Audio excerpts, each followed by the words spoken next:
Alors, les grands titres de l'actualité de ce vendredi 27 septembre, mais aussi de cette semaine qui se termine déjà. Cette dernière semaine du mois de septembre, on entreprend le mois d'octobre mardi. Quand on pense à ça, le mois d'octobre, déjà, le temps passe vite. Il me semble qu'on est encore l'été et déjà, ça sent l'automne qui est arrivé dimanche dernier. Alors, faut se faire à l'idée que les températures vont changer. En passant, simplement, pas l'oublier, oui, en raison des précipitations hier, on a passablement eu de précipitations hier, mais est-ce que c'était suffisant pour remplir nos réservoirs d'eau? Aucune idée, je ne le sais pas, on n'a pas eu de nouvelles de la part de la Ville. Donc, pour l'instant, cette interdiction d'arroser demeure. Alors, on vous demande d'être vigilant parce que, bon, oui, il tombait de la pluie, mais ça faisait quand même 3 semaines, là, sinon plus, qu'on n'avait pas reçu de bonnes précipitations. Donc, soyez vigilants. C'est une demande que je vous fais et que la Ville vous fait également pour cette précieuse, je cherche le bon mot, là, cette précieuse ressource qu'est notre eau. Concertation au Kamouraska sur une politique de l'habitation sur la scène locale, c'est le 12 septembre dernier qu'avait lieu cette première journée de réflexion en habitation au Kamouraska. Ça se déroulait au centre Bombardier de la Pocatière. C'est plus de 70 intervenants qui ont pu donner lors de cette rencontre leur avis et leur piste de solution pour la réalisation d'une première politique de l'habitation au Kamouraska. Donc, il n'y en avait pas. On va en faire une. On s'est réunis, puis on a dit, bon, voici comment on voit ça. Moi, je trouve ça important qu'on puisse consulter les organismes, la population. Et en 2034, c'est dans une communauté inclusive que chaque citoyen du Kamouraska aura l'opportunité de vivre dans un logement de qualité, adapté à ses besoins, correspondant à ses capacités financières et en harmonie avec son environnement.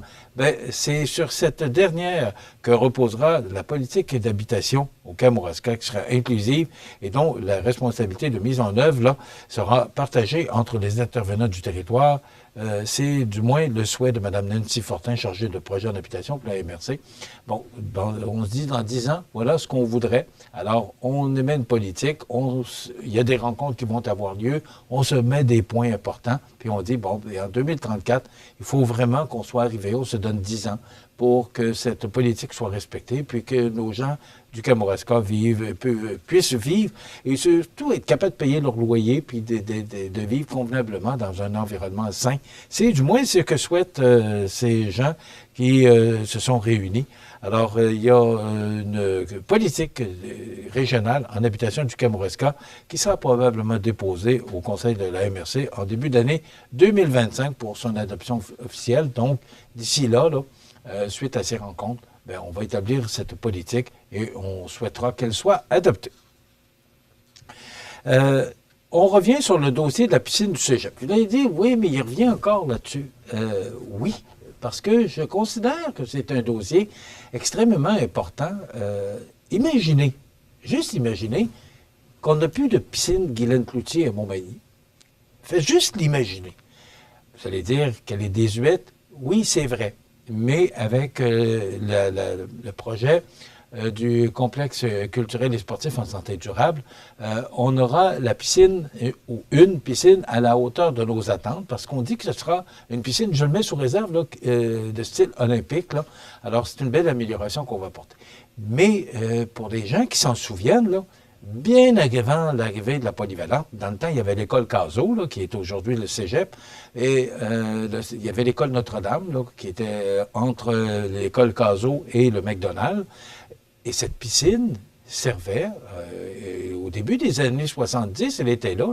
C'est pour ça que ces installations sont quand même vieillissantes, parce que ça fait plus de 50 ans, merci Jean, c'est cette piscine-là qui est là depuis et bien avant l'arrivée de la polyvalente Cazot.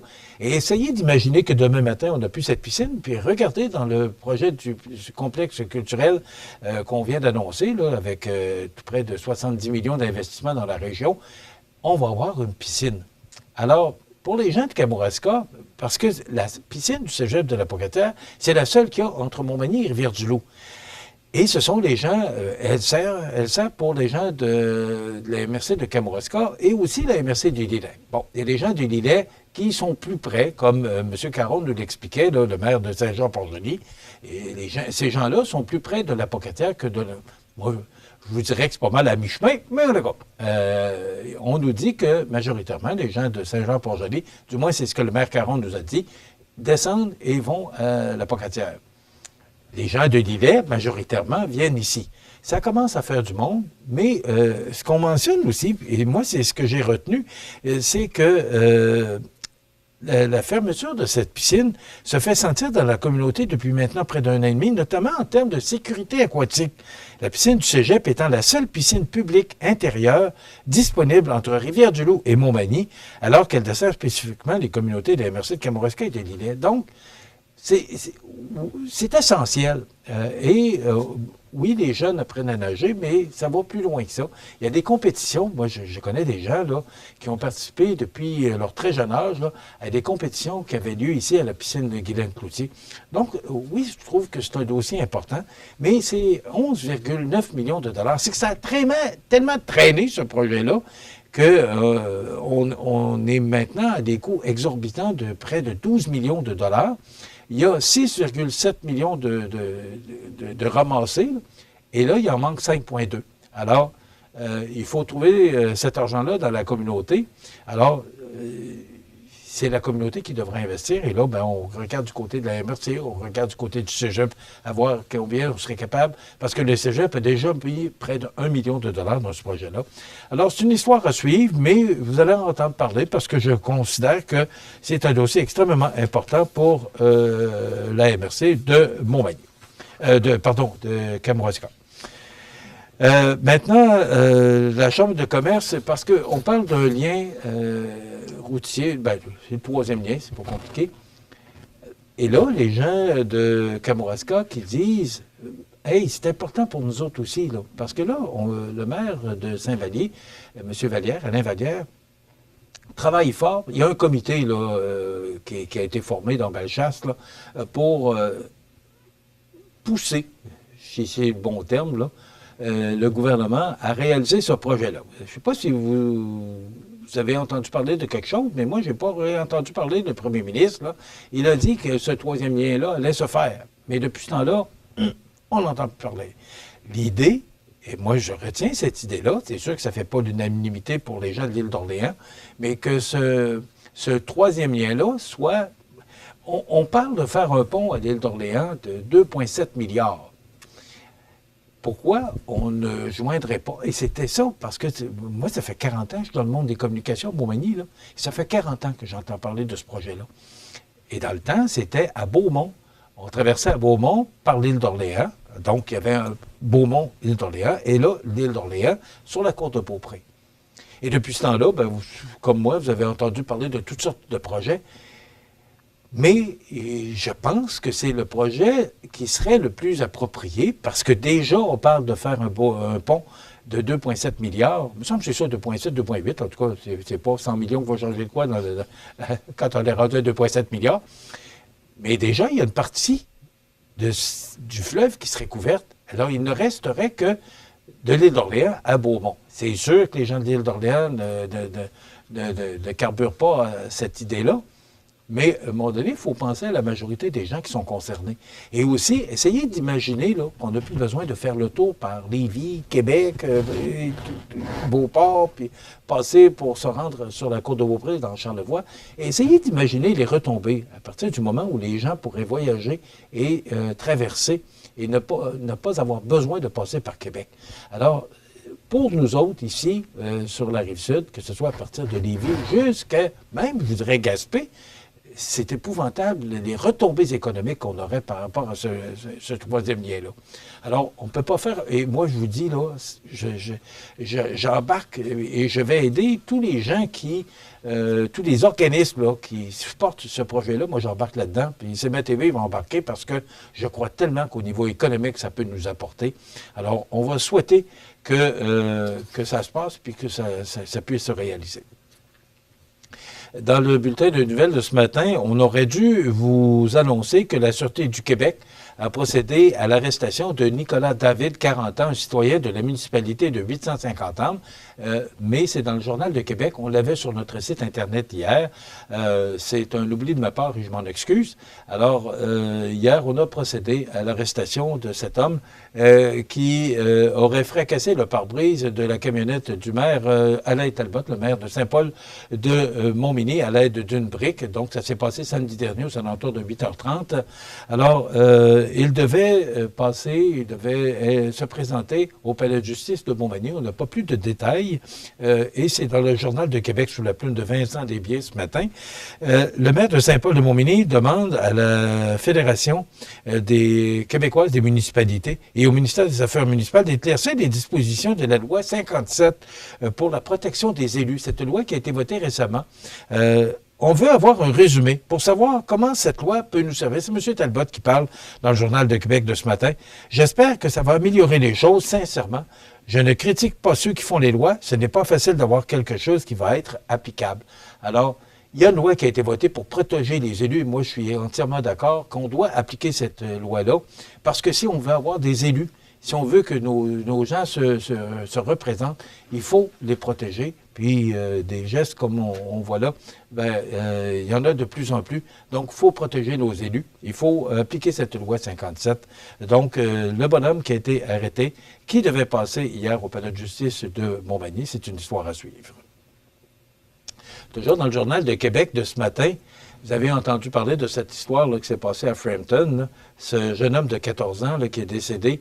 On apprend dans le Journal de Québec de ce matin là, que le nom et le visage de l'adolescent de 14 ans mort près du repère du club école des Hells Angels à Frampton en Beauce, à cause de la guerre des stupéfiants. On le connaît maintenant. Je n'ai pas besoin de vous donner son identité. Cependant, ce qu'on apprend, c'est qu'il n'était pas seul. Alors, imaginez-vous, il avait 14 ans. Ce qu'on apprend, c'est que des informations recueillies par le bureau d'enquête du Journal de Québec permettent maintenant d'identifier la jeune victime.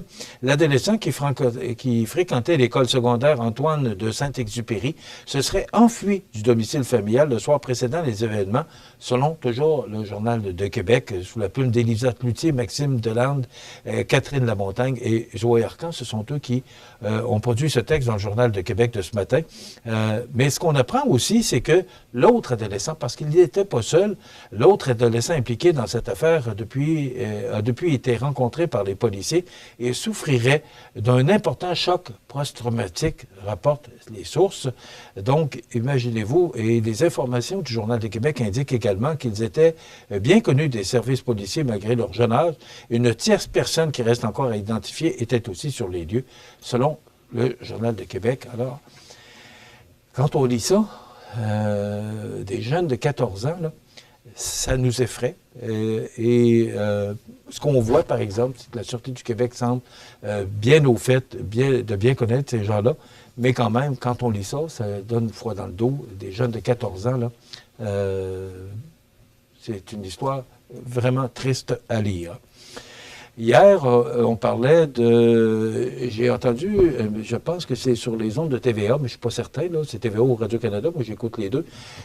On entendait un shérif qui parlait en Floride, il disait par rapport à la tempête Hélène là, qui s'amenait, qui disait « Je reste ici parce que je suis shérif, sinon ça fait longtemps que je serais parti », parce qu'il incitait les gens à quitter l'endroit où la tempête devait passer. Mais je voyais sur RDI ce matin que cette tempête tropicale a diminué d'intensité. Donc, c'est une bonne nouvelle pour les Floridiens, là. On disait que c'était une des gros ouragans qu'on aurait vécu depuis longtemps là, en Floride, alors probablement rendu en raison des changements climatiques. C'est un peu ce qu'on retient. Là. Il y a bien d'autres sujets, j'en avais en masse des sujets, mais je vois que le temps passe vite. Lundi, on va recevoir, attendez un petit peu, je veux souligner, là, Alex Barré-Boulet 1 but, 3 passes cette semaine pour le Canadien. On espère qu'il va faire le club. On lui souhaite du moins.